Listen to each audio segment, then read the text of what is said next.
이렇게 봐졌습니다.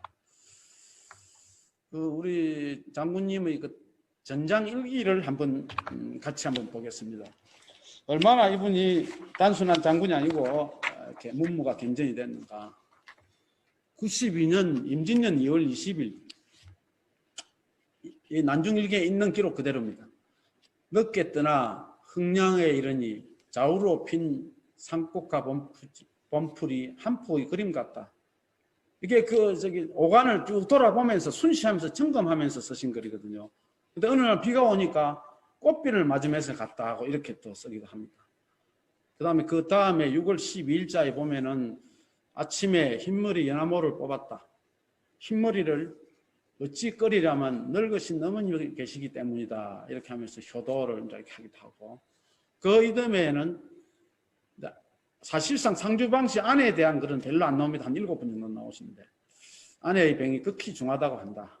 나라 일이 이러하니 생각할 겨를이 없다. 잠을 이룰 수가 없었다. 이렇게 나오고, 그리고 정유년 10월 13일에는 달빛은 비단결 같고 잠바람도 일지 않는데 홀로 뱃전에 앉았으니 마음이 편치 않았다.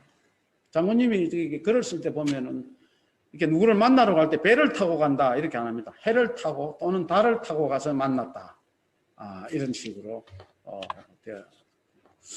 우리 장군님의 그 민본 사상에 대해서 한번 보면은 사실상 그 조선시대에는 절대 군주의 그런 세상인데, 근데 왕의 명령보다 군사의 목숨을 우선했습니다. 그래서 정윤이 잡혀가기도 했었고, 또 한산도에 과거를 치른 것도 사실상 그 전에 그 전주에서 과거장을 여는데 수군들 올려보내라 이렇게 했는데, 그때 지금 전쟁터이기 때문에 못 올라보냅니다. 차라리 한산도에서 치르게 해주십시오 해서 관철을 시키는 그런 부분이고요.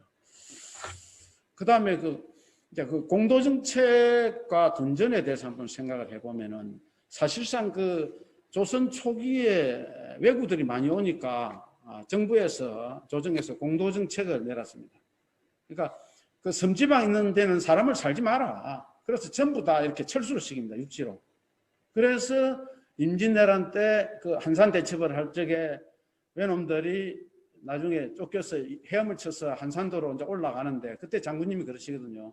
그 올라가봤자 굶어 죽는다. 그러니까 그 경상우수군은 그 도망 못 가게 지키시오. 이런 말입니다. 사실상 그때까지도 거기는 무인도였습니다.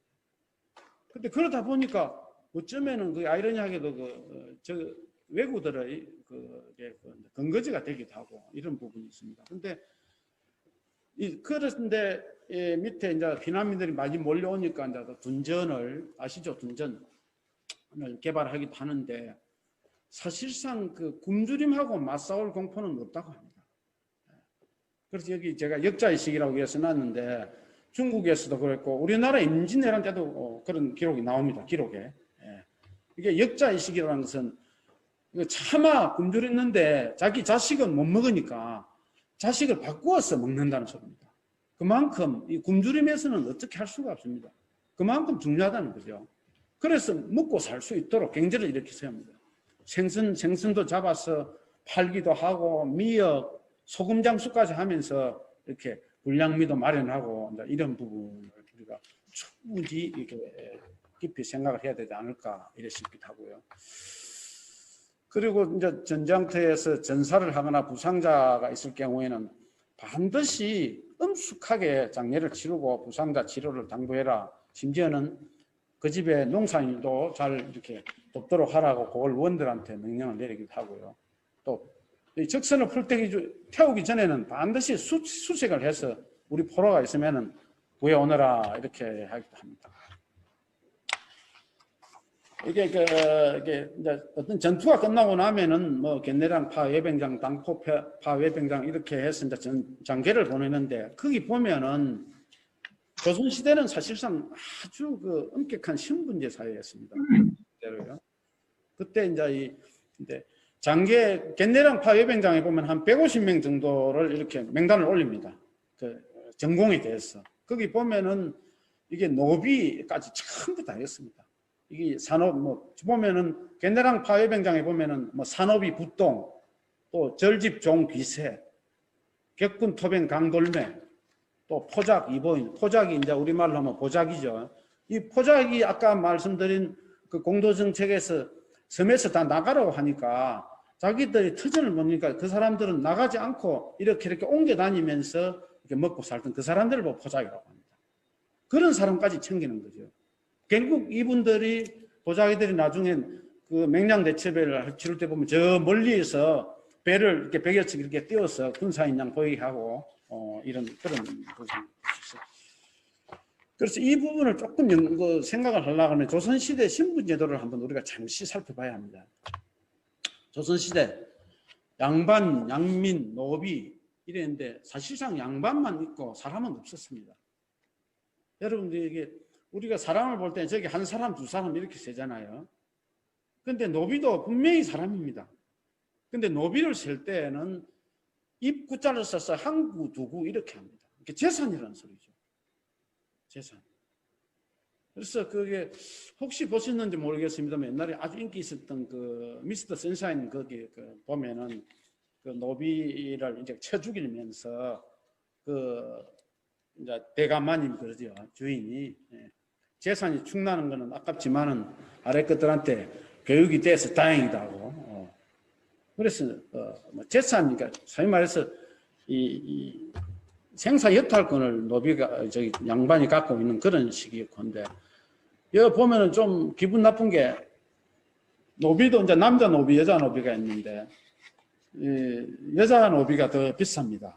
여자 노비가. 왜 그럴까요, 여러분? 이게 여자 노비하고 남자 노비하고 이렇게 옆집에서 결혼을 하면 절대 안식입니다. 근데 만약에 하게 된다면은 이제 그게 옆집에는 이제 여자 노비고 내 집에 이제 남자 노비인데 거기서 아기가 나면은 옆집의 노비가 됩니다. 그러니까 재산권이 저쪽 집으로 가버리는 거죠.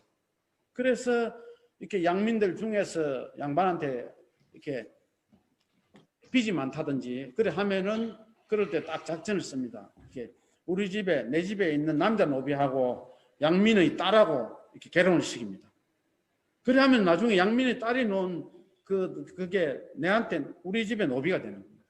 이런 게 참 지금 시기적으로는 시대적으로 다르니까 그러지만 얼마나 슬픈 일일까. 그래서 일천즉천법 해가지고서 한 번 노비는 자손만 된 노비가 됩니다. 이게 나중에 가서 노비가 자꾸 늘어나니까 세금이 줄고 하니까 영조 때 와가지고서 종모 종량법으로 바뀝니다. 그죠? 그래서 종모 엄마의 신분에 따라서 그 신분이 노비의 신분이 정해집니다. 그러면 이제 양이 좀 생기죠. 자, 사실 그게 재정 확보 때문에 그런 거지. 노비를 이렇게 뭐 아주 인간적으로 대하는 이런 거하고는 좀 다르다고 저는 그렇게 봤습니다. 그래서 뭐 순조 때는 관노를 이제 핵파시키고 가보개혁 때 이제 없어지죠. 그 길에서 임진왜란 때 아시는 대로 장예원의 화재가 경복궁에서 선조가 도망가고 나니까 장예원 노비문서를 보관했던 거기에 불이 제일 먼저 납니다.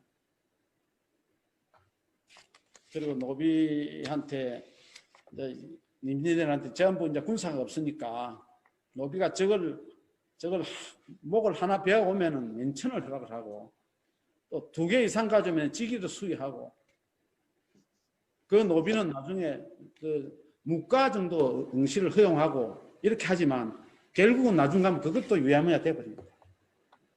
참 같은 사람으로서 시대적인 상황이겠지만은 참 슬픕니다.